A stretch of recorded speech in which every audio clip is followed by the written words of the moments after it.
What's going on, guys? It's your boy Alec, aka Python Don, and welcome to part 8 of Project YOSHIMITSU, my $100 eBay turbo build on my BMW E46.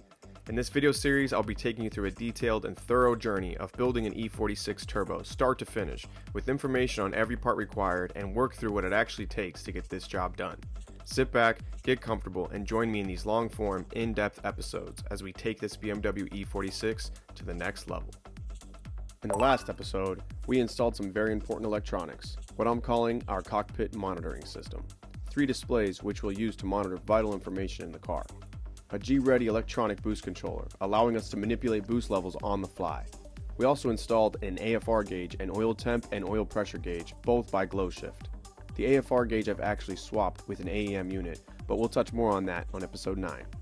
I choose to wire these to the blank fuse spaces in the glove box for a cleaner tucked look, and I couldn't be happier with how it all came out.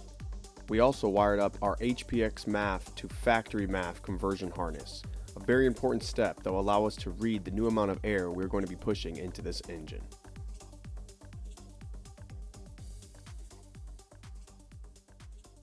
But that was 4 months ago, and boy do we have a lot to catch up on. Last you guys saw, this car had just came out of the garage for the first time in months and had a small mold issue to address. It then went off to storage to hibernate until we could find the right fabricator that could take on a completely custom exhaust, downpipe, and wastegate build. The $100 eBay turbo thing may seem like a bit of clickbait and fun, but I hope you guys can tell at this point I'm really going for something special here and want to treat YOSHIMITSU with the care and respect it deserves. This E46 was really a clean and well-maintained example when I bought it, and I really wanted to continue this ethos into this project. This means if we go to top mount turbo, it needs to look somewhat factory and retain all of its functionality, including AC. I also wanted it to have a recirculating wastegate for a more refined exhaust note, complementing the ethos of a clean build. This is where finding a skilled fabricator comes into play, and finding one was not easy.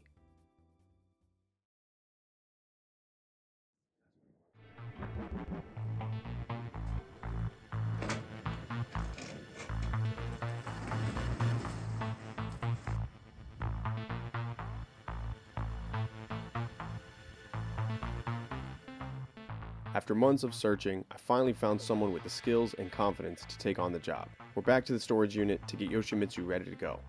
Quick check inside the cabin and the moisture capture pack is working perfectly. Zero mold to be found. I loaded the trunk with everything the fabricator will need to mock up his work and waited for the tow truck to arrive.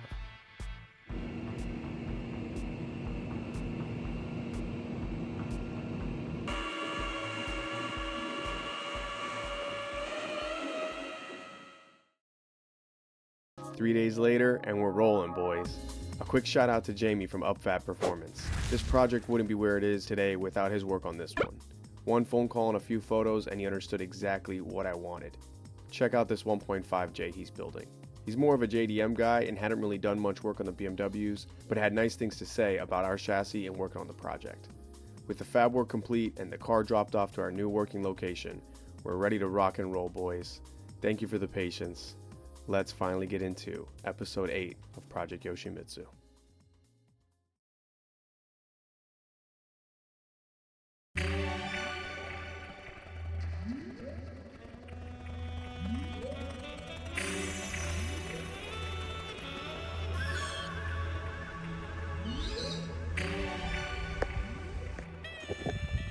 What's going on, guys? It's your boy Alec, aka Python Don, back with another video, boys, and that's right, episode 8. Finally.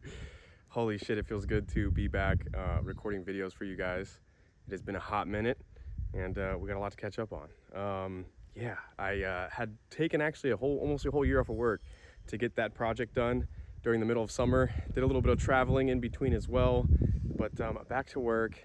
So that's been a little bit of time crunch there, trying to figure this car out in the meantime. But I knew I had to get done all the stuff that I could physically do to this car before giving it to a fabricator or somebody that needs to do stuff that I'm not capable of. So that was the goal, and we did get it done. And we finally, as you guys might have seen, finished up with a fabricator, boys. So trying to get a first start in this video, guys. Episode 8 is officially begun. So let's get to it. Let me show you guys what I have in front of me, where I'm at right now. And yeah, let's check it out. So here we are, boys. I'm at my uncle's house right now. I got everything left of this car scattered throughout. My pans are there on the floor. Got my toolboxes here. So what are we looking at here, boys? What are we finally looking at here? What did I just get done in this car? Well, probably one of the most important parts, and like the biggest unknown for me, was going to be how we are going to manage installing a wastegate, doing a downpipe while the AC compressor and AC lines are still in place. And yeah, I knew it was going to be tricky, but that's why you need somebody with a lot of skill. So we're going to get underneath this car and show you in more detail exactly the setup I have and what I did to make this work. But essentially, I wanted a recirculating system. You might see a lot of videos online with BMWs, and they'll have the wastegate just dumping to the floor, shooting flames on the floor, or cutting a hole through the hood and just going that route, like drift route and stuff. But this car, I want to daily drive. I want it to match the cleanliness and the look of this. So I wanted something that looked like legit. So really wanted to keep what's called a recirculating system. So wastegate is actually underneath this turbo behind the AC compressor and has a pipe that connects into the downpipe and then all goes out the back.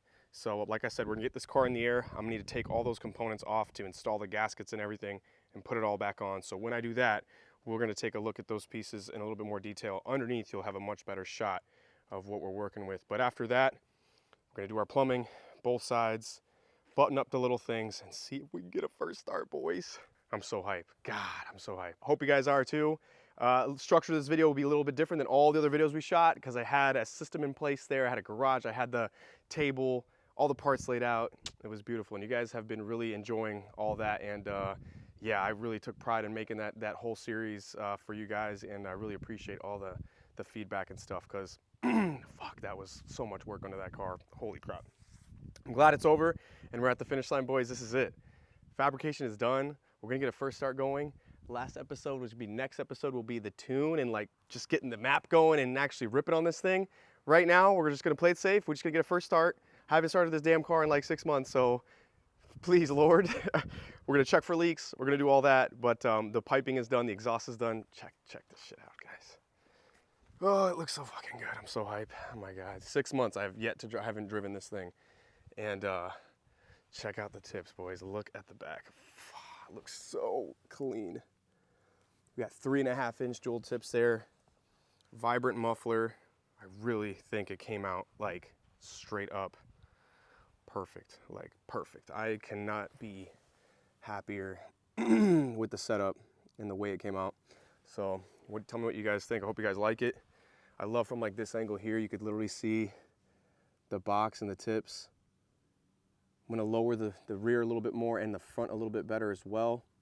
I'm actually gonna get new tires because I don't know if any of you guys had a really good eye or caught this, but I have some decent stretch in the rear tire fitment, a 9.5 rear, and the front here is a little, doesn't have as much stretch as the rear, and it's just killing me to look at. I originally had it, the previous tire setup I had did have the stretch to match the rear, but these just, the tire wall's just a little too high for me. So anyways, that's a whole different topic. We'll get into that and we'll get into the more cosmetic stuff, but the exhaust is done. I'm super happy with it. Got all of our plumbing back here, our charge pipe. This is the gasket we need to get in between the manifold, and I should have given this to the guy and had him install that. That way, all I need to do is do all the little touch-up stuff, but that's life. That's, yeah, just wasn't thinking. I was planning on pulling all this pipe off, and I'm still gonna do this later. That's one of the reasons I didn't put the gasket in there, was we are gonna ceramic coat, Cerakote this entire downpipe, wastegate, and the wastegate piping. I'm not gonna do the exhaust, but I'm just gonna do this area here. It's gonna give it like a nice finish. I don't know what color I'm gonna go with yet, but if you guys have ever seen like Pagani Huayra or the Cotalunga or whatever. It has like those white coated piping. I don't know if I'm gonna do white, but something that just keeps the heat down. I do have a heat blanket we'll install, but I was planning on doing that right after getting this done, but the guy who does that work is booked up, and so until about 2-3 months, so we'll have to roll with it. But that's kind of why I didn't show him my gaskets. I could have had my fabricator install that for us now and then just get started on all this. So I'm about to eat a bunch of shit and take all this back off, and yeah, it's not going to be the most fun, but we got to do it. We got to get this car in the air, boys. We got to get a first start going. So I have a few more hours of the day. Let me get you guys on a tripod. Let's get this car in the air, and I'll meet you guys when I got the turbo off, and maybe I'll just meet you guys when I get everything pulled apart, because I really just want to get you a breakdown of what we did and just jump right past that, because there's nothing that you're going to be able to do. You're going to have to just take this video, screenshot it, whatever you can, and then take that to a fabricator, and at least you'll have a diagram of do what I did if you do end up going with this manifold. So anyways, I've been talking long enough in this intro, boys. Let's get to it. Let's get this car on a lift, and let's get all this stuff taken apart. Let's go.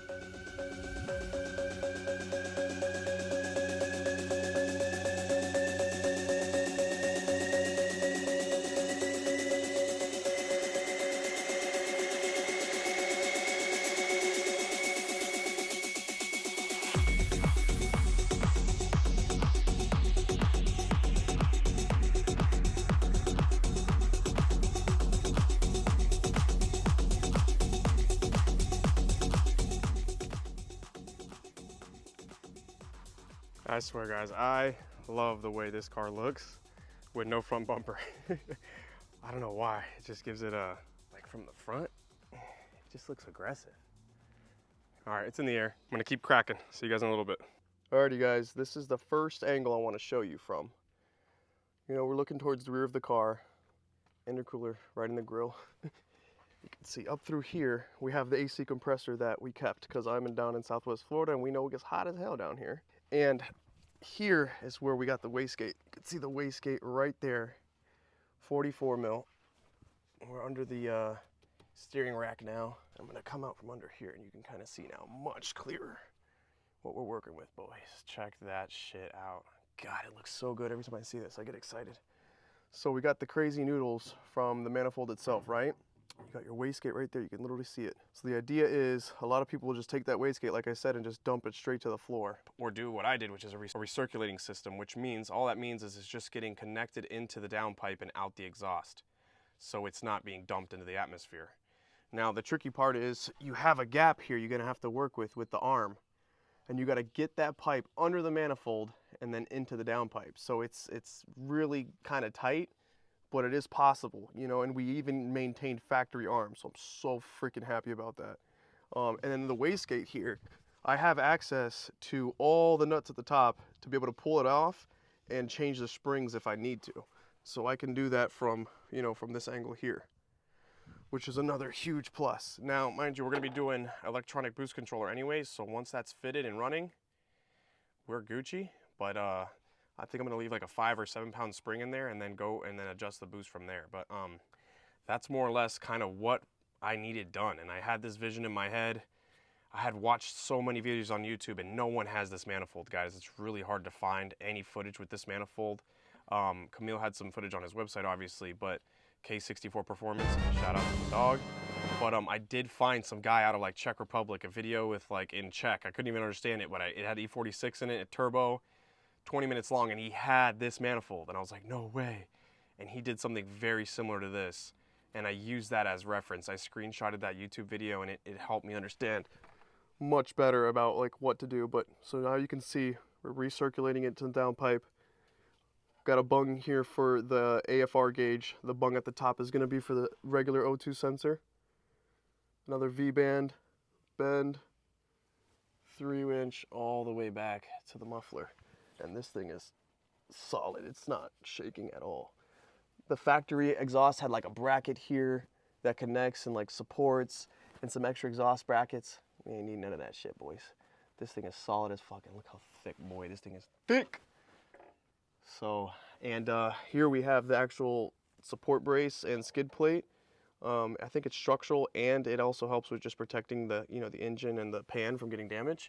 And it fits perfectly in our holes here. So So I got to get all this off just to get the manifold gaskets on and get the manifold back on. So I'm going to be working on that entire time. I don't know how long it's going to take. He did say this V-band, I can't remember if it was this one or the one on the actual wastegate, is really tricky. So, but you guys have seen in the last 7 episodes, there's a lot of really tricky stuff that I got stuck with. So this is just the name of the game, boys. So anyways, let's get to it, and I'll cut again, and I'll see you guys when we're made some progress. All right, guys, so check it out. Got the engine mount arm off, but check this out.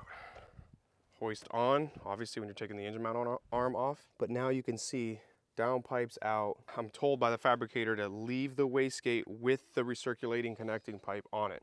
It's gonna make it a lot easier to line it back up with the downpipe when we go to reinstall this. But here's the changes he made. When we saw in those previous episodes, it just came off like this. He makes a 90-degree bend, then like a little left into the wastegate there, right behind the AC compressor. He also bent this AC line out of the way for me. All he did was heat it up, and this pressed on this and bent it off of the flange here. But we're gonna keep pushing along. Me and my uncle are working on this. 2-man team would be ideal for sure if you have somebody to help you, just feed pipes through and stuff, but not bad at all. You can see I V-banded everything. That was like a must for me, so I really appreciate him doing that. So we're gonna get this wastegate off, and then after that, we can actually get this manifold off, and I'll show you guys all the pieces on the floor and just show you the exact setup for this kind of creative part here. But keep rolling, see you guys in a bit. Alrighty, guys, so here we are. Having all the 3 major components laid out on the floor, or 4 including the turbo, just to give you a better idea of what a recirculating setup looks like. So yeah, I really wanted to go with recirculating setup, as I said, just because it keeps a more factory sound to the exhaust, keeps a more factory look, and yeah, you're just not dumping straight flames out of the bottom or the hood of the vehicle. And yeah, something I wanted to do just to, like I said, maintain that cleanliness, that simple minimalist style look to the build. So with that, we have here that stainless downpipe now with all these V-band clamps. And yeah, this work this guy does is great, guys. I absolutely love how this came out. Here's the manifold from Camille from K64 PERFORMANCE out in Poland. Cannot wait, guys. It's gonna be so exciting here this thing start. But this was the modification that my guy fabricator did in order to get the wastegate to sit there behind the AC compressor. So that is the recirculated setup, and yeah, I think laying this out on the floor here gives you guys a better idea of kind of how this setup works. But a few things have changed. I've spotted, and maybe those with a keen eye may have spotted an issue as well. Let me show you. On the downpipe here, there's your first bung coming off the back of the turbo, right? So you want, in this setup, we're gonna have somebody tuning the stock ECU. It's unlocked. You're gonna need 2 O2 bungs, one for your factory O2 sensor, and then a second one for the AFR gauge. And with that, those bungs are supposed to be at a certain angle so that moisture, when it collects on like a cold morning or something inside the piping, doesn't get on the tip of the bung. So where this bung is actually positioned, it should be actually up here behind the first one, because when this is in the car, this is actually like upside down like that. You see that? So if I put the O2 sensor thread in here up and through while it's, you know, laying this way on the car, any moisture that may build up could pool up here, especially when it's on like a decline. And yeah, just not going to be a good place to have the O2 sensor. So I want to have it just after this one, aiming this way, any moisture just falling down the pipe and out and not, you know, through here. So with that being said, now that we have the downpipe off, what we're gonna do is take that back to the fabricator. He's gonna fix that bung for me. I then actually reached out to a separate Cerakoting company, and I have them lined up. So when the downpipe gets fixed by the fabricator, we'll take these 3 pieces to the Cerakoting company, we'll get them Cerakoted, and then we'll be able to get them back into the car, build everything back, and get ready for a first start. So for the time being though, now that all this stuff's off, there's a few things we can do while we're here. I think I got like 45 minutes to an hour worth of sunlight that we can do here to get maybe the cold side just done and prepped. So let's check that out real quick. I know that was a lot of rehashing on the manifold and general setup, but this was a huge unknown for me in this project, and now that it's here in physical space, I really wanted to explain to you guys how I was able to bring this idea to life. Top mount and AC is just a rare combination, one that I never really had a clear info on how to achieve, so I hope you guys can appreciate the detail, something I wish I had when I was going over this section of the build. I even had the fabricator weld on a V-band flange to our cheap China turbo to make the removal and install that much easier. No more adapter needed. Unfortunately, we got a mini issue at hand, so it's back to the fabricator for some modifications. In the meantime, we can work on tightening up our cold side of the engine for good. We're going to start off with installing an oil catch can. In episode 5, we made our AN line for the valve cover to dump our crankcase vapors directly to atmosphere. I routed that line under the power steering pump and down through the side of the transmission case. In this setup, if the engine were to blow, oil would shoot out of this line directly in front of my rear tires. Not the most exciting thought, and I also had seen a lot of guys running these in their turbo setups, so I figured, why not? We got a little bit of downtime, and this setup will help separate the oil inside the vapor and collect it into this can while the remaining vapors escape out. I found a stud on the driver's side strut tower that we'll use to mount the catch can. This kit comes with an aluminum mounting bracket, which I want to cut and trim to size. The 2 holes on the bottom will attach to the catch can, and we'll use one of the holes up top to mount it to the body of the car. My uncle's always down to pull some tools out and help with my escapades, so he's going to help me cut and trim the piece itself. The aluminum trimmed and sanded, we can add it to the catch can. Now we can thread in our ports. With our ports in and our catch can mounted, we can now mock up the length of line needed. We will remove the original line and mark where we need to cut. Mark my words, boys, I will have a workbench and a vise one day. What I'm doing here is not really recommended. You want a real flush cut so the fitting can sit properly with the inner sleeve.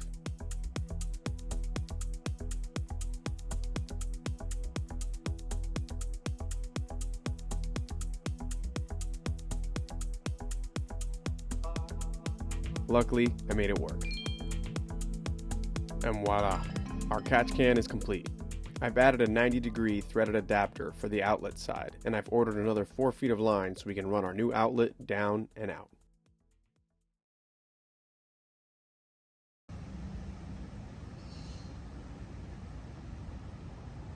It's a new day, boys, and we're making good progress on the cold side.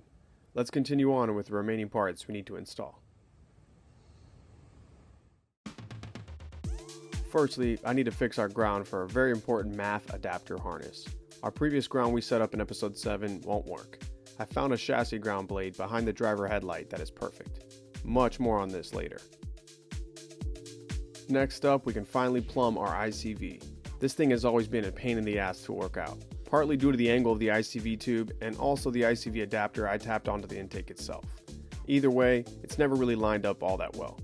I found this AC Delco hose that I cut up and I think I can make it work.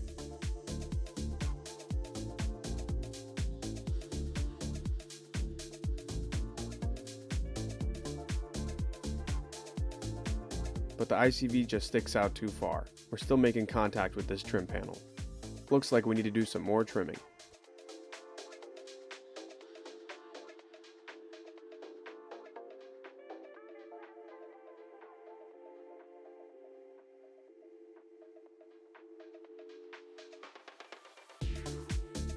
Yo, for those that know, this gotta be the most annoying piece inside the engine bay. Just watching this back, like I'm literally getting annoyed again.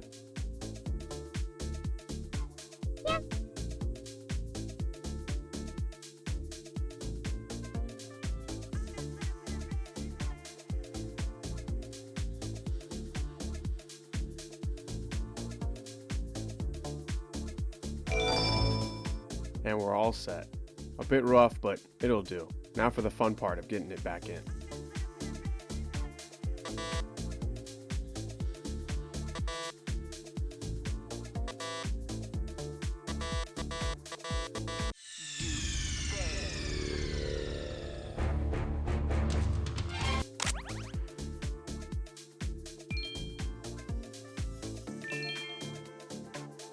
And just like that, boys, we're finally done with figuring out the ICV and its plumbing.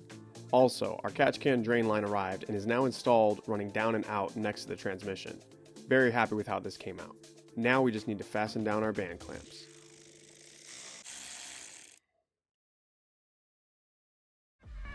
Cold side officially complete.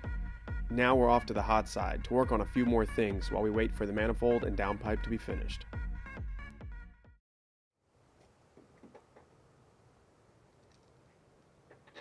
All right guys, so we are back another day at my uncle's. Now that we are finally done with the cold side, we're finally all buttoned up. So excited there. We're off to this hot side here for just a few things I wanna touch up. And it's gonna be more or less 3 areas we're gonna work on right now.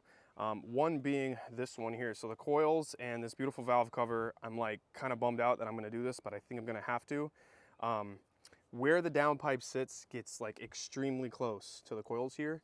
And I'm just worried that when we start ripping on it, it's gonna get really hot to the point where it'll maybe melt one of these harnesses, even like this ground strap.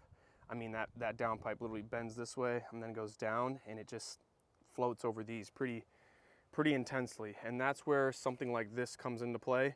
I got this on Amazon. This one has an adhesive back, which we're gonna use for a different area, but I have a whole roll of this stuff that's pretty long. It's about the width of this, that we're gonna cut to shape. And I think I'm gonna cut like a square panel to just cover all the coils. So you need these studs. I've installed the other one, what we're gonna use as our mounting point once we've you know, cut this to shape, and we're gonna try to mount it using those studs there. So I don't know, maybe once we're fully installed, I'll see how close they really get and how hot that area really gets. We are Cerakoting the downpipe, so I'm hoping to cut some radiant heat down with that, but I still think it might be too close for these coils. So unfortunately, we're gonna have to do something like this on these, but it's better be safe than sorry. I wanna enjoy driving this car and not just look good. It's also gotta function, right? So that's one of the 3 things I'm gonna do. Then we're gonna get this line covered in a heat protective sleeve. If you look really closely, it's already been scratching up this valve cover. So that's just a pretty easy thing. We'll slip the sleeve over and then use some zip ties or metal zip ties to keep that sleeve in place. And then here along the wall, you can see all these scratched up area when we've been trying to get in and out this the manifold. I have one more stud remaining.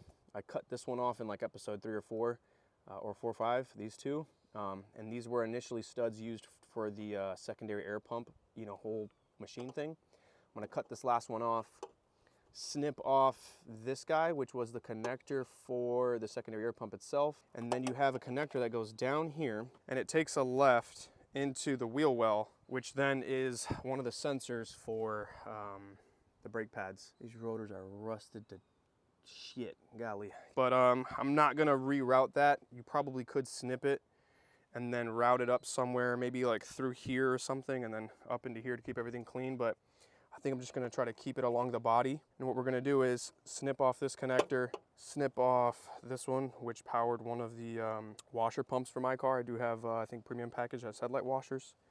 So I'm just following this down. I'll probably snip it right here, tape it up, snip this there and tape it up. Pull all this back as far as I can, tuck it further up into here, and then we'll use this with the 3M sticky back, and I'm just gonna cut a shape of it, something like that, and just kind of with a hammer, or just figure out a way to get this all covered, and just some extra shielding here, and I'm gonna tuck this cabling stuck underneath it. So 1 being this cover here, 2, and then 3 on the heat sleeve. And I think with those 3 things done, we'll be essentially ready for that Cerakote manifold and everything to come back onto the car. Finalize with this side, guys. Once the manifold's on, I can get the turbo on for good.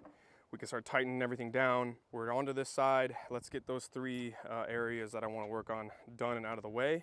And hopefully by then, boys, this manifold and downpipe will be back from the Cerakote shop, and we can keep rolling. So let's get to it.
Boy got a parka. And just like that, boys, our hot side thermal shielding is complete, just in time for a special delivery.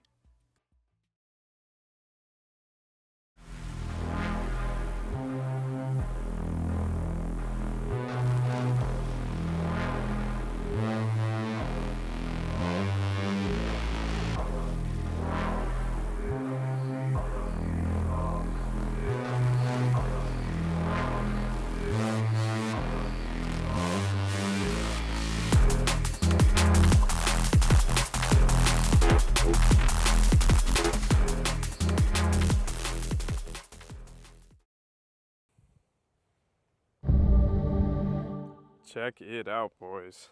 Finally, oh my gosh, from so many back and forths to the fabricator. It's been a mission, but we're finally back, guys. The ceramic guy had this for almost about 2 weeks. He was very busy, but we are officially Cerakoted, baby. Look at this thing. The color is called Glacier Titanium. In this lighting right now, it's a little overcast. We're getting a little bit of sun right now, but it's almost like a concrete or like a silver with just the smallest amount of gold flake to give it a more, almost like a titanium look. We're actually really happy with how it came out. We also got this bung added, one of these two. So now we have our 2 bungs here. This one we just have plugged up. We're not gonna be using that one anymore. But these 2 plugs, this one for our O2 sensor from the factory ECU and this one for our AFR gauge. So we finally got some bungs in the proper position, guys, and we're ready to roll. So well, let's get this in this car. So I got about 2.5 hours worth of sunlight. So I want to get this manifold back in this car and all this stuff plugged up already. So let's get to it, boys. I will see you guys in a few hours. I'm gonna work through it with my uncle now, get this on the car and keep rolling. So let's do it.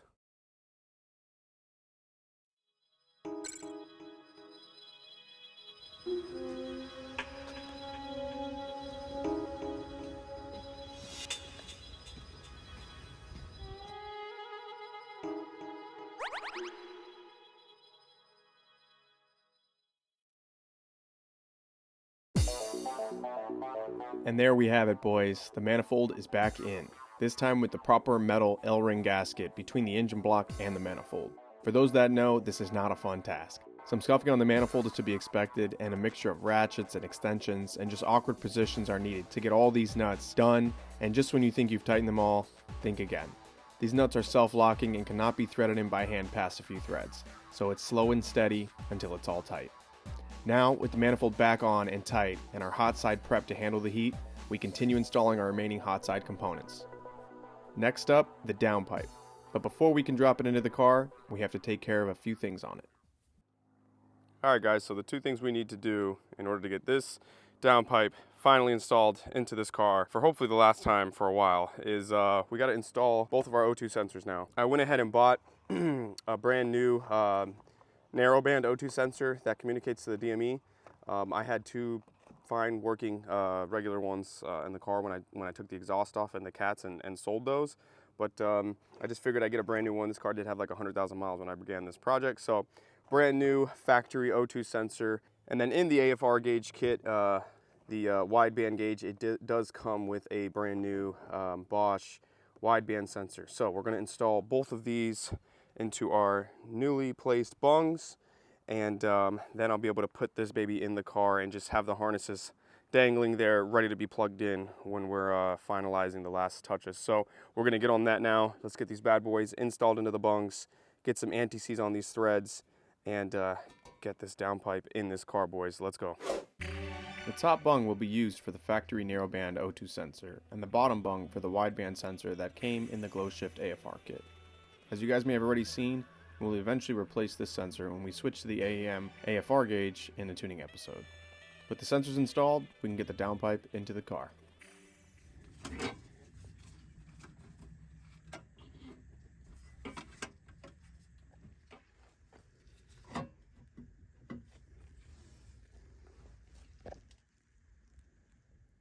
Alright guys, so we are back up from under the car. Looks like we're going to have to get the turbo in place before we can get the downpipe really seated, because the turbo is going to kind of determine where the downpipe bites to, and where the turbo sits and how it connects to the downpipe. It gives structural rigidity to the rest of the exhaust system. Right now the exhaust is actually being supported by a stool right there, and then some exhaust brackets in the back, but it sags quite a bit.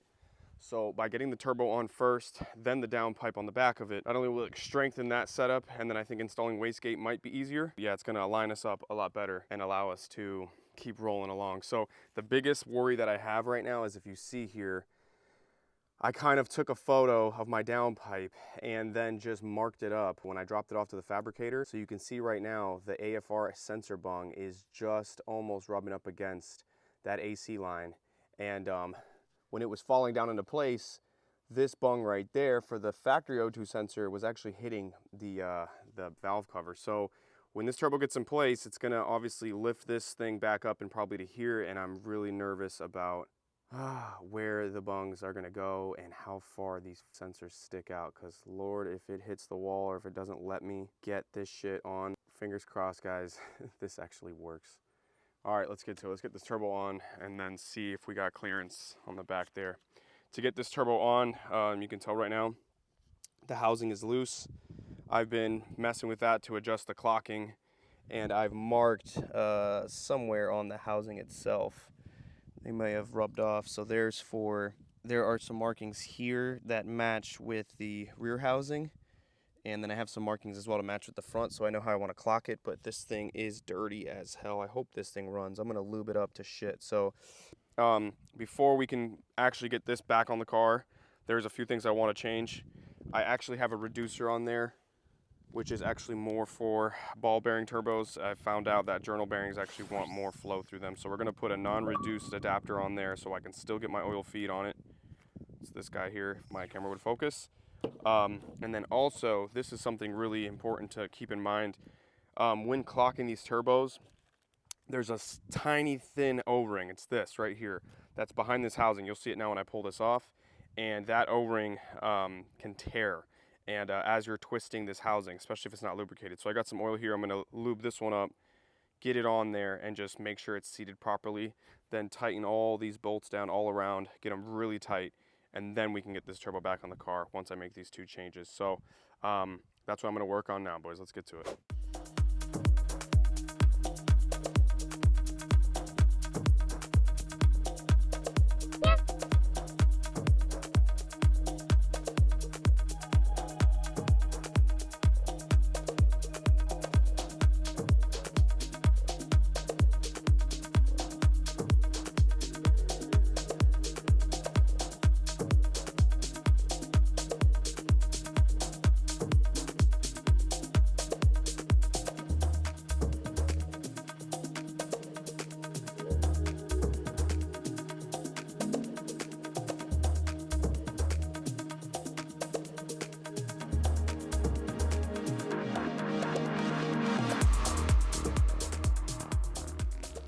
All right, now that we got the turbo done, it's time to get the turbo mounted, and we're gonna be using an ultra copper gasket maker for this flange here.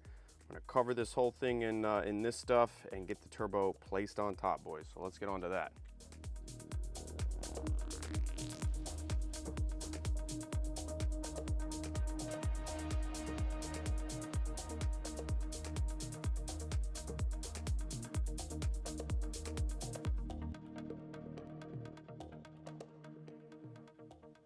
All right, I don't know if that's a good or bad job, if that's way too much, but whatever. Never done that shit before, so we're just going with it, boys. Let's drop this turbo on. Boom. Just like that. Now we can go ahead and put our stainless steel nuts on. This engine brace in the way. It's never easy. Overkill. All right, boys, the first thing we're gonna get on now is actually gonna be getting this downpipe lined up. Oh yes, it looks like it's gonna fit, guys. Oh my God, thank you, Lord. This is gonna work perfectly, boys. All right, so these things are a pain in the ass. I do not like them. I know they work really well and they're much easier to do than 4 bolts, but man, to get these things on is a pain, boys. This is my first time playing with them, but yeah. Not a fan of them. I mean, I'm a fan because they are the better option, but didn't realize how much of a pain in the ass they were. But from up here, it's gonna be a lot easier. But yeah, down there, holding the exhaust system and the downpipe and everything at the same time, it's just a lot of work. So I'm gonna get it kind of looped up like this. Get this downpipe back up. So we gotta make them kiss, just like that. And then, okay, we're kind of, you can see, able to rotate it so it's not 100% tight. Let's go down underneath and connect the one that connects the actual exhaust. Oh, great.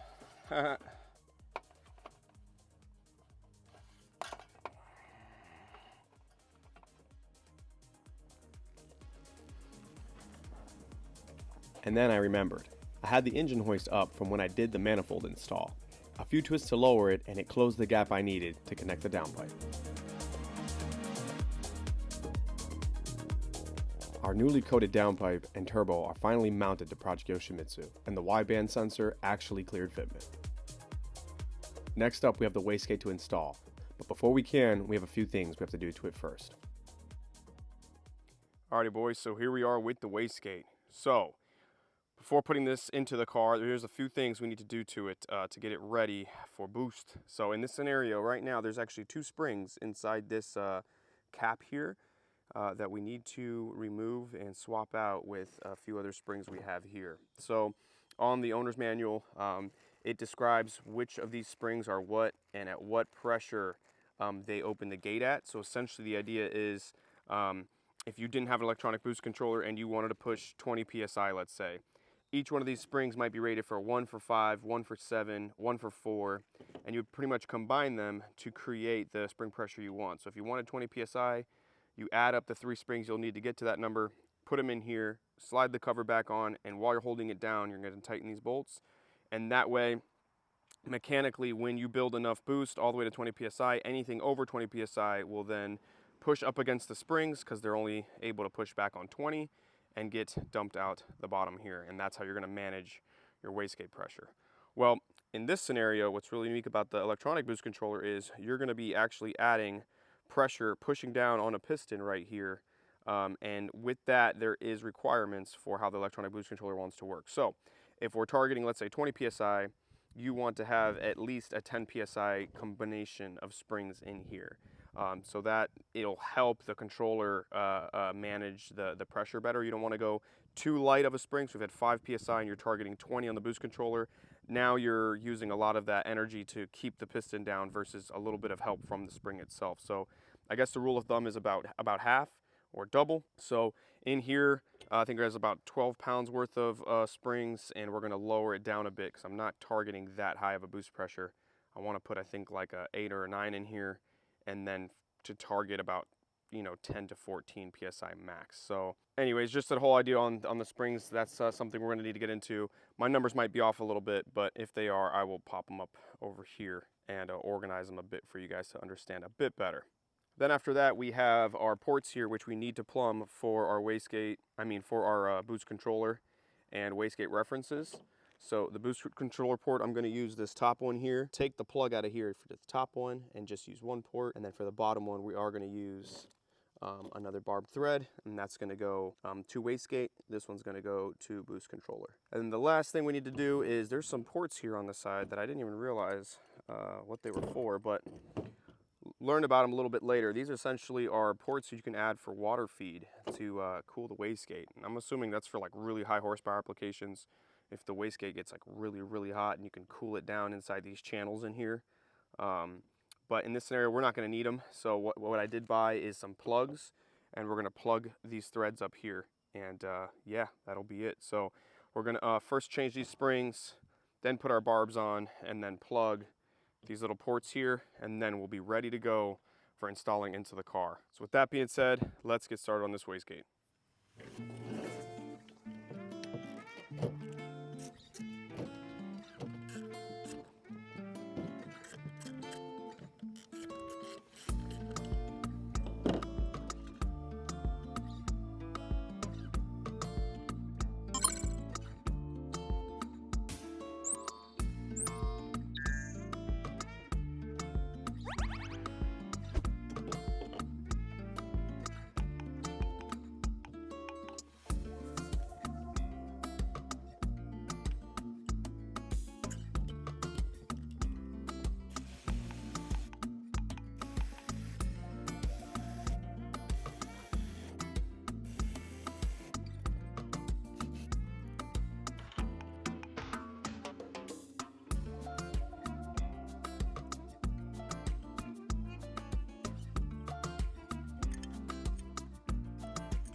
Alright guys, so here we are with the finished product on the wastegate. We even got some nipples on here now, which I'm going to orientate in just a moment at the directions I need them when they're inside the car. And then we're going to run these vacuum lines, like I said, to the electronic boost controller. But the next step is getting this wastegate into the car and attached to the manifold and downpipe.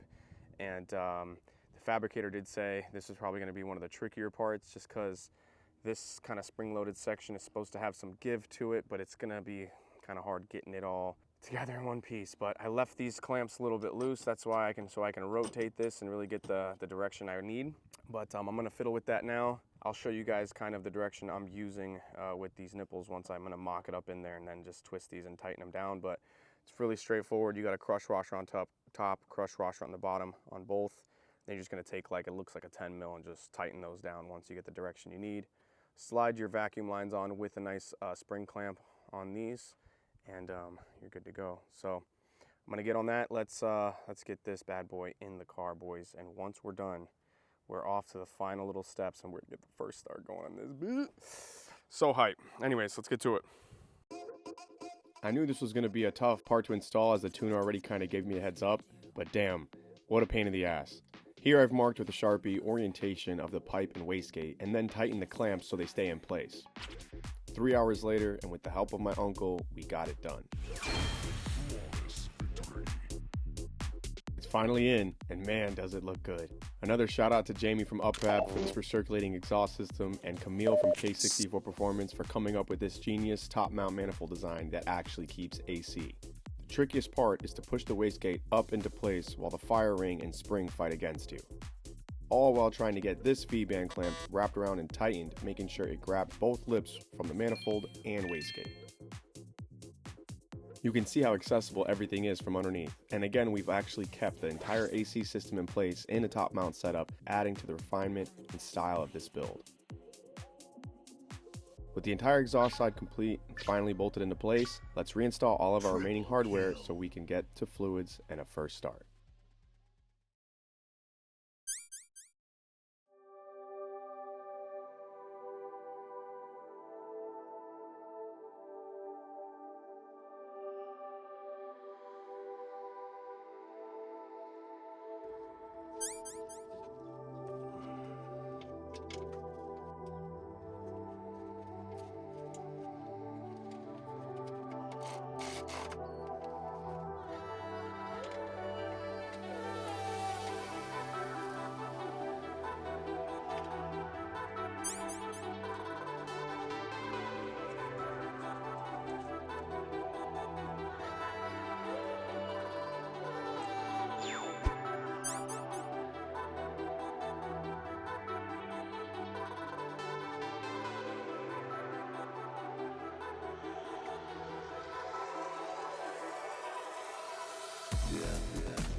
Alrighty boys, are we ready or what?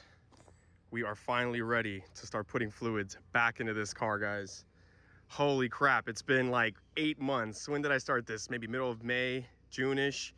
2024. We're all the way into like early February, guys. So, woo, this car has been without fluids for literally 8+ months. We've done so much to this car that there's so many areas at which it could like leak and not be good, but we need a moment of prayer and a fingers crossed that this goes smoothly, guys, because it's been a lot leading up to this. We'll go over one more time kind of what we're gonna do right now, but pretty straightforward. We're just getting fluids in the car. Some oil ready to roll, some distilled water, because I have still quite a bit of coolant in the block. So we're gonna fill the rest of it with just distilled water. I'm gonna do like a 70-30 mix versus a 50-50. And then I have this guy here because I've had the battery unplugged from the negative for a while, so I should still have charge in the battery. It's not completely dead, but I'm gonna plug it into this bad boy, which is sweet for the money. And that way when we do our first start, everything will crank. So yeah, I am nervous and excited at the same time. I really don't get that nervous, so I'm just kind of like, let's just see what happens. But finally here, boys. Jeez, if you guys are still watching, you guys are the dogs. So much support from you guys.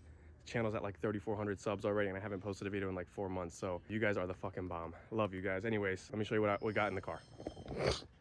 All right, here's kind of like more or less the finished product with the plumbing that we did the other night. Bunch of clamps to go with it.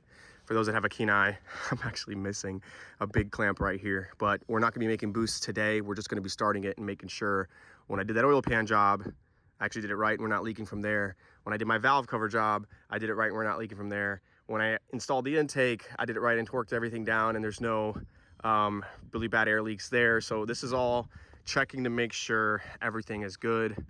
I've hit this intercooler 750 times, and you can already see so many of the bends in this shit, but those are actually pretty easy to straighten out with some needle nose pliers. I'll do that later, but yeah, we got our plumbing in.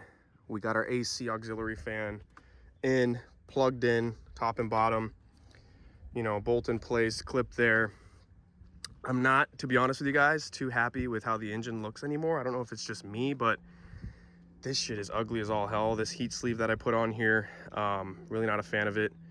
I think what I'm gonna do is, this is a 4AN line. I might just buy a 4AN line, one of these, and make my own.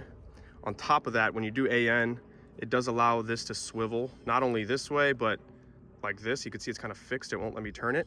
And that actually becomes a problem a little bit. When I wanna put this on, you can see the angle there. So I think in the future I'll do that. I'm really not a huge fan of how this came out. Once I tightened the bolts down, it just changed the look of it. I don't know, it's not a huge fan, but the gold's still pretty. Obviously damaged it a bit getting this turbo on and shit, but I'm thinking maybe it's just so damn close, guys. Look at that. I mean, that's like hitting the shield, and if the shield wasn't there, it'd be like this much away from one of the coils, and I have a feeling it would just cook one of the harness there. So yeah, I'm gonna do something here once I put back the cabin filter cowl to kind of hold this further away. But I do have a pretty nice heat blanket that's gonna go over this. You guys may have noticed how rusted this thing has become, but a lot of it's just surface rust from, like, you know, a lot of humidity sitting at night on it, and then it drying up and showing this. But the moment I put the heat sleeve over that, that's gonna hide that, and it's gonna look a little prettier. But not too upset with how this came out. I'm okay with that, but like too much of it and all the different colors, it's kind of, I don't know. I am gonna clean the engine bay really well and tuck everything nice when we're all officially done and making some boost. But yeah, we have our boost controller routed, T connector done, so we're gonna be total control of this wastegate. We have air coming in from the bottom of the plunger valve, and we're gonna have air pushing from the top, so we're gonna be able to control that valve exactly where the hell we want it. So when I turn that boost controller up, we can have total control and make the boost that we want from that boost controller. So we're all done, we're all plumbed up. New clutch, guys, new everything in this damn car. I am so excited to drive this. Let's get some fluid in this bad boy, and let's get a first start going, boys. Let's go.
Alrighty guys, last step here is to remove the fuel pump fuse. So when we're priming the engine to build boost oil pressure, we are not dumping fuel into the engine and actually starting a crank. I actually want to build oil pressure first, put the fuse back in the car for the fuel pump, and then go for starting it. So it's telling us here on the card here, fuel pump is fuse number 54, which is the second one from the left there. It's a 20 amp. And if I look in my fuse box, middle channel there, second one from the left, you can see that guy right there. So we're gonna pull him, put my angel eyes back in there, that empty slot to the left of it, and start priming this engine, baby. Let's go. Dead. Alrighty boys, it's time. Let's get in the driver's seat. See if we can start building oil pressure. Got my deal here. We're gonna wait and see if anything blows up. So wish us luck, boys. Let's get in here. Ugh. Wow, I haven't been in this driver's seat in a minute. We're gonna go to key 2. Key 2, and nothing's happening because we unplugged the charger thinking this car had enough juice on its own, and it doesn't. No? Nope. Plug it in? Yeah. There we go. No, this shit's shitting itself. All right, guys, second shot. We're in neutral. We got it. We got a much bigger trickle charger on it, and it's, yeah, see, it's doing all that noise, which I've never heard. No. I don't know if my battery, guys, is too dead. Yup, definitely dead. An hour later, and we're back with a new battery. All right, guys, we're back in the car. Fresh battery in. We're getting a first start here, boys. We got to get a first start. This already looks better. We got lights on with nothing plugged into the car, so yeah, things are already acting a lot more normal as well. Nice. Okay, so I pulled the fuse, and I should just be able to crank a million times over. So clutch in. Let's go for it, boys.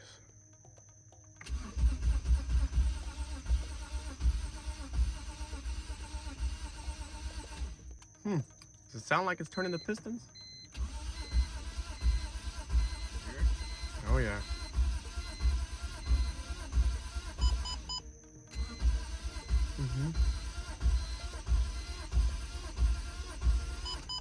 Gonna keep doing this because I don't see any oil pressure moving in that number yet.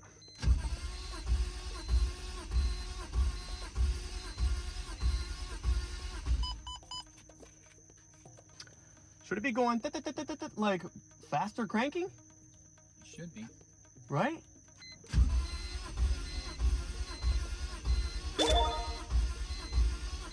Oh, I'm getting oil pressure. Oil pressure gauge works, boys. This is a good sign. That thumping is really weirding me out, but I'm not sure what that is, but I'm gonna keep moving forward. Let's put that fuse back in and go for it. Let's do this. Let's put this puppy back in. All right, guys. Oil pump we know is making oil pressure. Fuse is back in. If this doesn't start now, that means whatever wiring I did for the fuel pump, I did wrong. And I never really checked it the day of. And I remember somebody commenting like I should have, and they were right. But hindsight's 2020. Fingers crossed, boys. Let's see if we get a first start.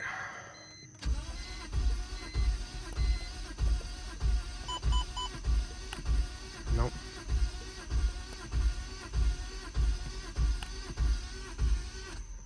Nothing.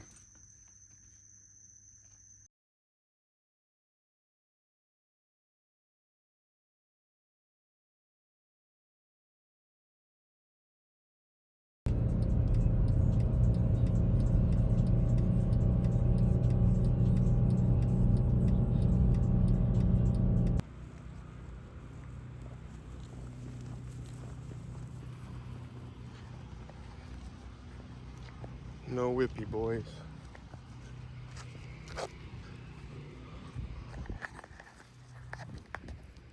We got no whippy out in this cold world.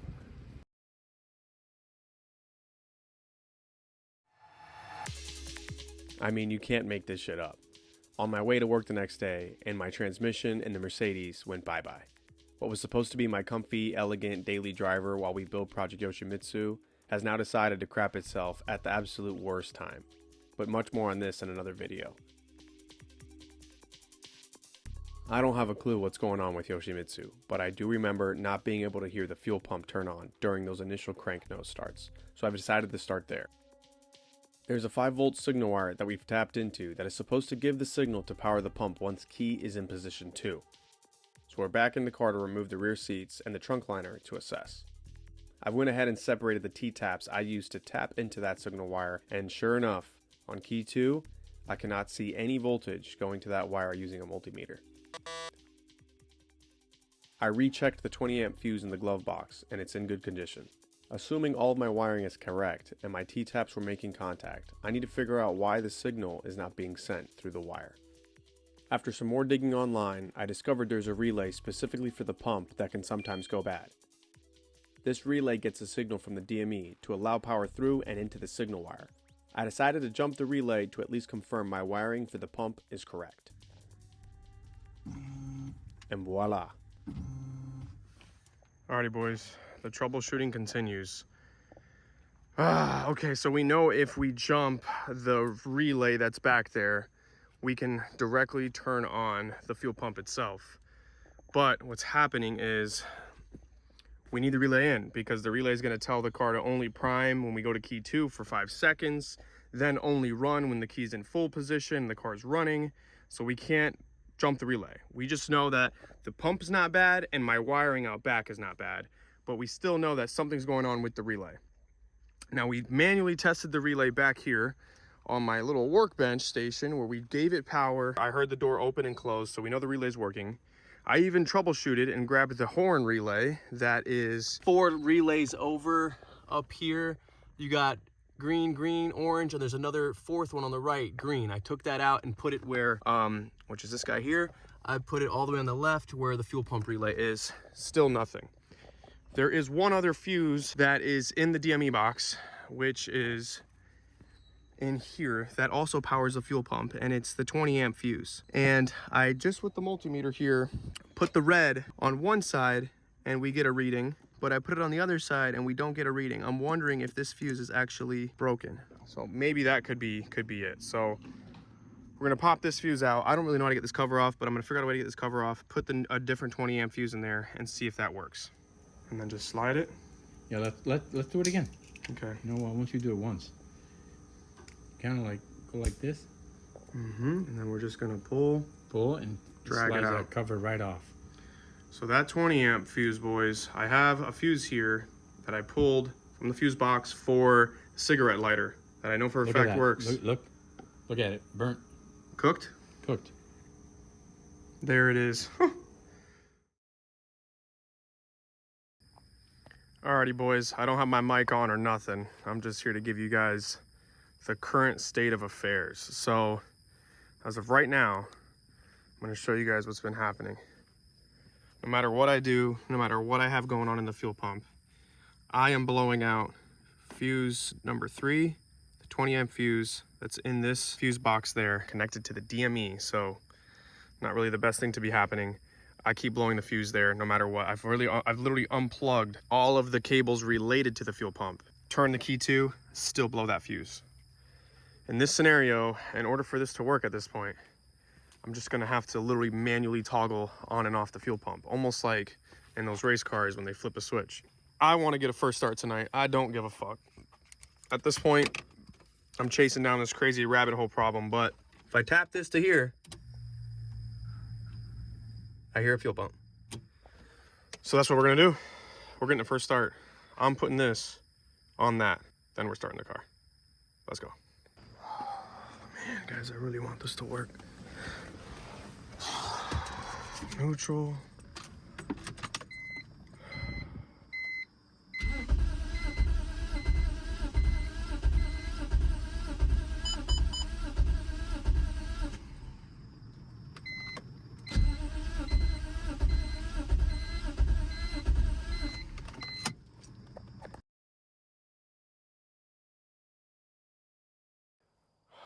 Alrighty guys, what's going on? It is day 2 or night 2 of this whole chasing this 20 amp fuse blowing out problem. I definitely have a short somewhere in the car.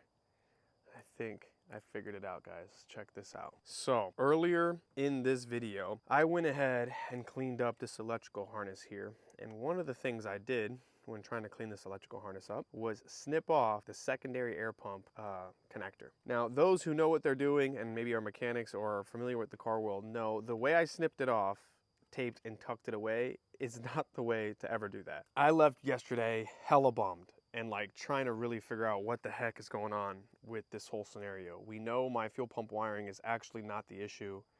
We tested the relay in the glove box, the relay works. I'm not getting a signal to the harness inside the car to power the fuel pump relay that I created. I initially thought it was my wiring. It wasn't. The fuse in the glove box for the fuel pump's not busted, but I keep popping the DME fuse here. So that tells me it's something actually completely unrelated to the fuel pump that I did. So I'm in the shower last night and a lot of my answers come to me in the shower. I don't know what the hell it is, but I guess it's like just relaxing and being able to think about everything. And I remembered I did cut this secondary air pump wire, and the colors of the wire kind of similarly match the colors of the wires going into that fuse 3 in the bottom there. I sat down in bed after showering and I typed in on Google, can you cut secondary air pump wires, BMW E46? And the very first post that appeared was like 4 years ago, and it's about somebody having a really similar scenario. It says, fuse 3 constantly blowing, secondary air pump wire shortage, or a short. That's exactly what the hell is going on here with this car. Well, not quite. I thought the way I snipped my secondary air pump wires left them touching, causing the short that was popping fuse 3. I mean, that was my theory in the shower, and I find a forum post where someone is dealing with exactly that. Come on. Unfortunately, I discovered pretty quickly that that's not what's happening here. I'm hoping just separating the wires is enough to show me a problem. Oh, I just heard it go. I think I heard the fuse pop. Still shorting it. But I am thinking in the right direction, and in that forum post lies a huge clue. In that post, a legend by the name Cerakote is helping a guy find out why his fuse 3 is popping on key 2, and he tells the guy to unplug everything fuse 3 powers and to one by one plug them back in until fuse 3 pops. So naturally, the next thing I Google is BMW E46, what does fuse 3 power? Pretty much everything to get the engine started and then keep it running. This explains why even when I applied direct 12 volts to the fuel pump, I still didn't get a start. On this list, we can find the secondary air pump, the fuel pump relay, crankshaft sensor and camshaft sensors, and even the MAF sensor. Since I've already ruled out the secondary air pump, I thought the next easiest thing to test would be the MAF, since it's right there. And what do you know? This here is the MAF harness we made back in episode 4 or 5. I can't even remember right now. Well, I unplug it and put a new fuse in. Look at these blown fuses that we've had here. I only have 3 left to test, and I've gone through already like 15. I put a fuse in, key to position 2, come out, fuse is good. I'm like, okay, let's go and hardwire the fuel pump on the 12 volt battery, key to position 2, check the fuse is good. I'm like, holy shit. Then what I did is left the key in position 2, full power onto the car, take my aftermarket harness that I made and plug it into the factory MAF. And the moment I plugged it in, boom, I watched the fuse explode. So on the very first item out of the 10 on the list, 11 on the list, excluding the secondary air pump, the very first item I check is the one that blows the fuse. So thank God, we actually found it on the very first item, and it was an easy item. It's right here. Something to do with this harness and the way I wired it, guys, was done wrong. So I'm gonna do my own research. I'm gonna undo this harness. Maybe it's just the blade and how I have that wired up. Something's going on within the harness to the MAF and the way it communicates and the way I wired it. And that's what's triggering this to explode. It actually had nothing to do with the secondary air pump and the way I cut these. I will cover these and do this properly this time, but I was in the right idea. There's a short going on somewhere. It actually had nothing to do with the fuel pump. This was a bigger issue than anything. And it could have been here since episode 5 or 4, whenever I actually initially did this harness and had it, wired to the body. So this was days worth of thinking, laying down, thinking, reading, research. But when you're doing something this custom in this car, guys, It requires a lot of work, but that makes all of this just that much sweeter whenever we get a first start, guys, and we get a first pull in third gear. I can't wait. So boys, with that being said, I'm gonna call it a night tonight. We're gonna come back here in the morning. We're gonna get this thing running. Let's do this.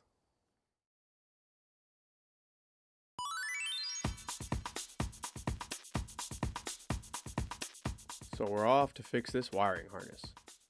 Here's what it looks like removed from the car. Apparently, I had it wired to where the ground was receiving 12 volts. Yeah, not good. I referenced the connector to the diagrams online and was still a bit confused with all of it, so I decided to make my own.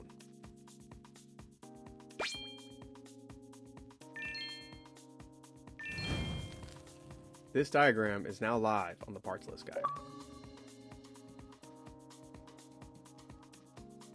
With the harness respliced, let's check to see if it works. Alrighty boys, let's go for this. We're going to key 2 in. Doctor! Oh my God. You failed. Yeah, the real lesson here is don't buy a pigtail harness that has all the same color wires. I looked away for 2 seconds, looked back down to a bunch of cut wires, and then spliced the wrong 2 wires together again. I know. The parts list guide has now been updated with a proper colored pigtail. Anyways, third time's a charm, right? Now it looks like everything's working. I tapped my ground blade here that I had been made to this and nothing happened. I tested that ground blade for 12 volt. We're back to 0 volts, so it's grounding. Signal is not popping on key 2. I then went into the back. I re-tapped signal wire in the fuel pump where we were at, I don't know how many days ago, right down there where I wasn't getting signal to the fuel pump. And now check this out, boys. Check this out. Key. Listen to that. Listen to it. Fuel pump is on. I'm just going for it, boys. I don't even care. Should I prime it? I'm so ready to just go. I don't even want to prime it. I'm going to be a good person and prime it. Let me do the right thing. Let me prime the oil and then go for the first start, boys. Let's do this. 20 ampere for the fuel pump. Out. Now when I go to key 2, I shouldn't hear the fuel pump. Let's test. Good. I can go for priming. Let's get some oil pressure going. Foot on the clutch. Oh, it already wanted to start. Oh wait, cover on the turbo. Holy shit. Cover on the turbo off. Off. We're gonna spin you up, baby boy. Let's go. Okay, let's build oil pressure. Whatever residual fuel was just combusting for a moment, and that's where we got some RPM there. Holy shit, let's prime again. Let's do this. Clutch in.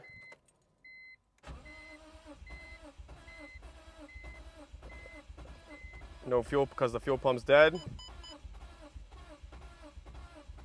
Let's get to about 30. Fuel's out. Let's go back. Let's put this fuse in. Come here, fucker. Fuel pump fuse in. We should hear it prime now on key 2. Good. All right, boys. Say a prayer for me. Let's roll.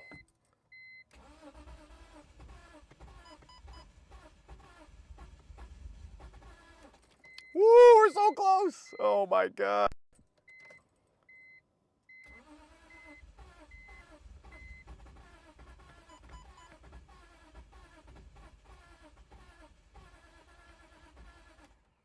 Do I need battery on it?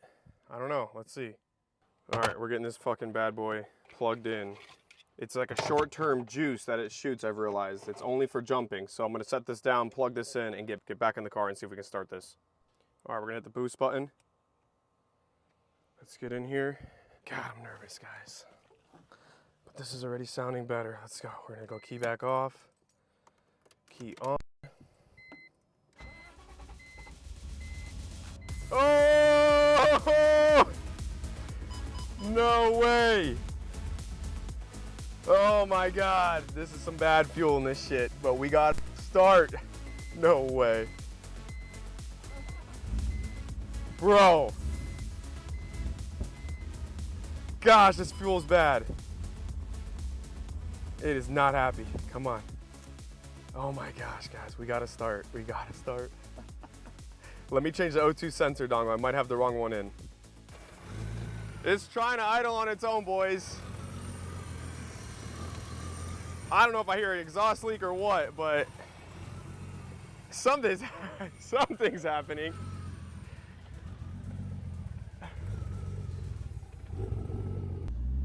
No foot on the throttle, guys.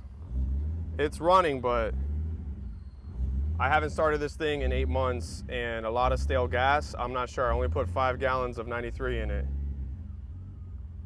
There we go. It's sort of stabilizing on its own. Really rough idle though. No check engine light or anything though.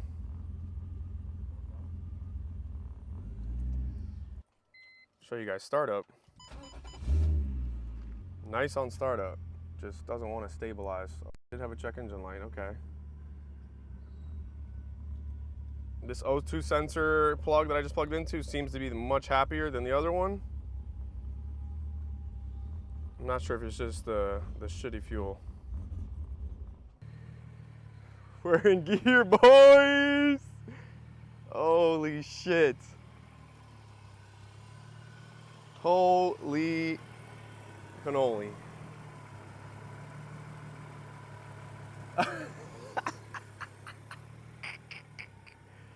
Holy crap, we're in gear. Listen how dirty these rotors are. Crazy.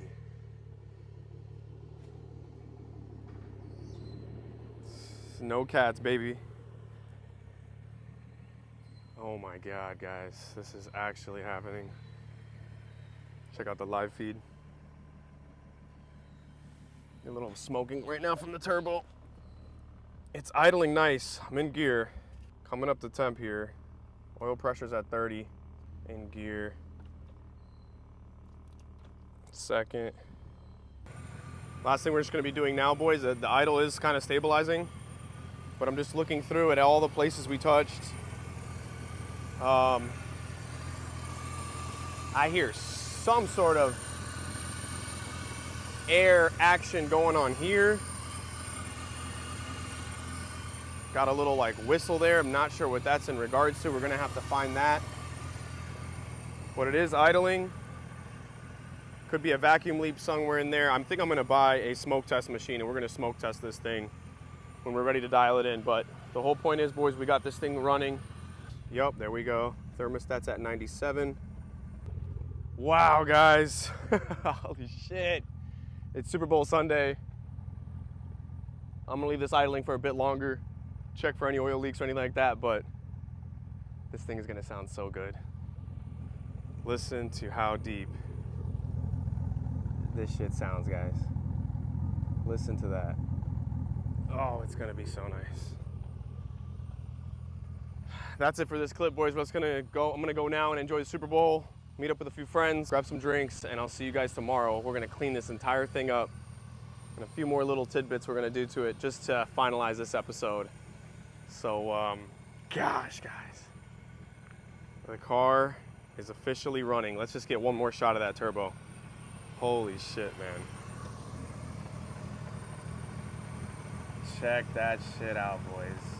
Let's go.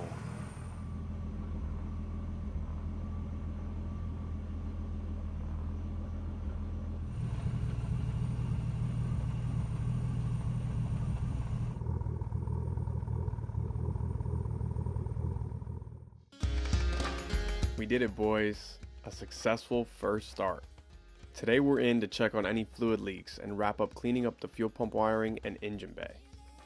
As it turns out, we have a leak coming from the welds on our oil pan bung. Aluminum requires an extremely clean surface, and although I did my best to clean it before dropping it off, it didn't work. I mixed up some JB Weld steel stick and plugged the hole as best as I could. I'm so happy to find out the only area that's leaking is an area that I didn't even touch. I'll pat myself on the back for that one.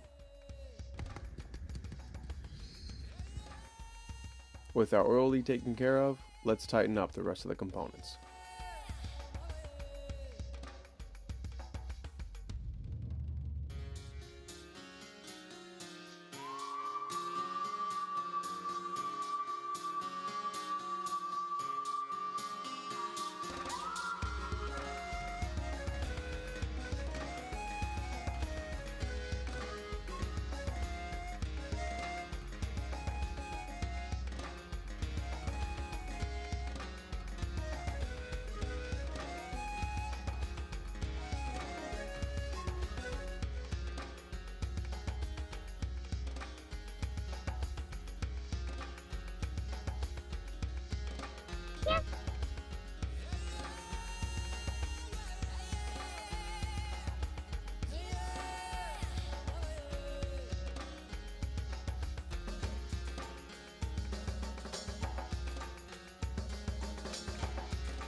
%99 of the components we've purchased on the parts list guide are now fully installed on Project YOSHIMITSU. Now it's time for the finishing touches to make it complete.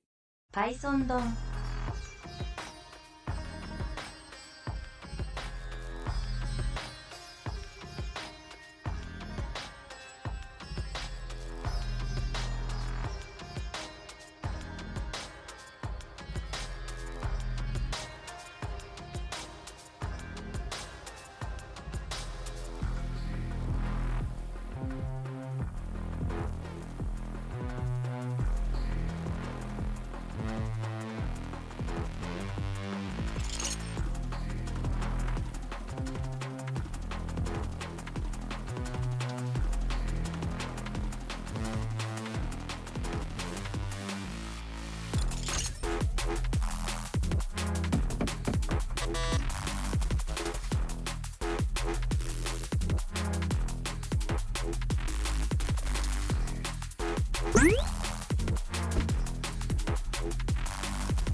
YOSHIMITSU.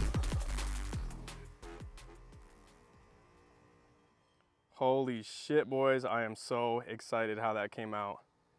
Check it out too. I put the lights back in the car, just mounted them. They're not bolted down or anything. I will be mostly taking them back off probably when we go to do our tuning video, which is coming up next.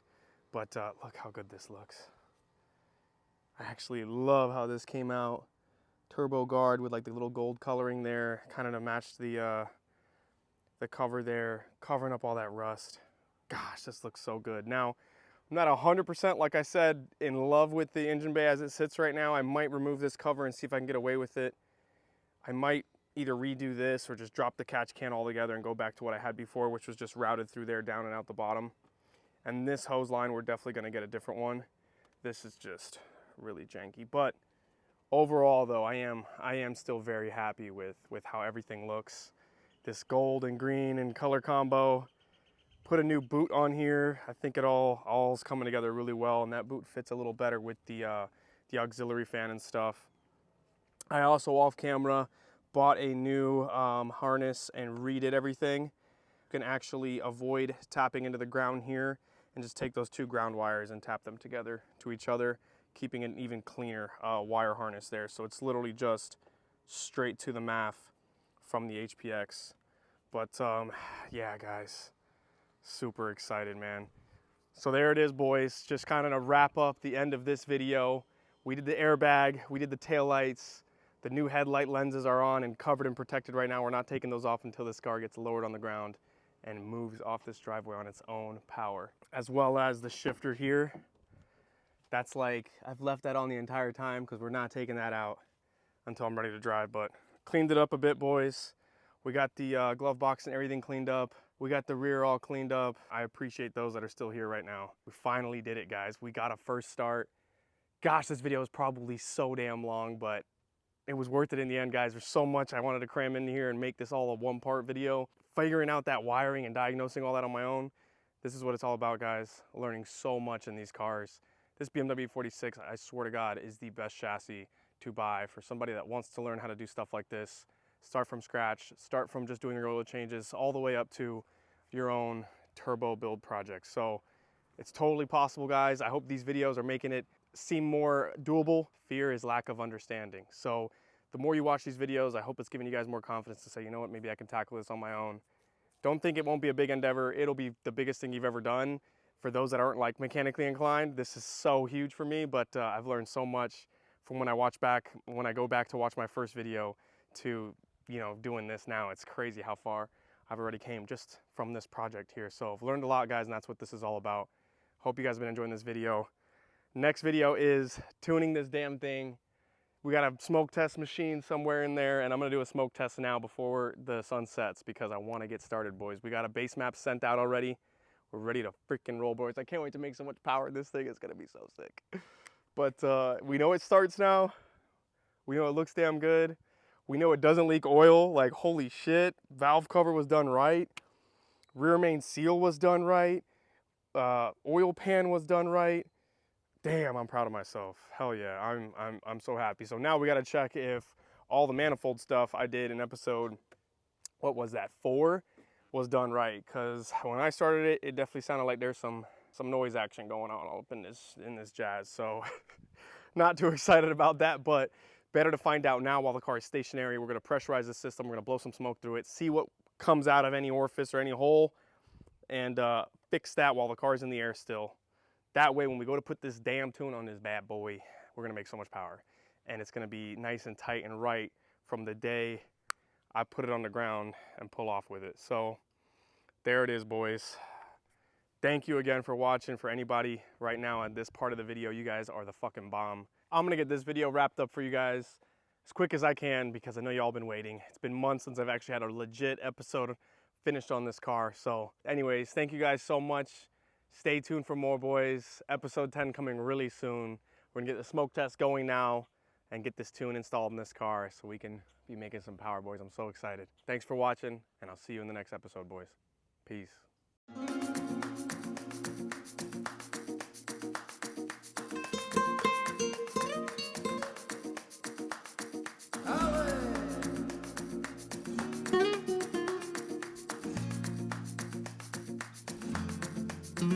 That's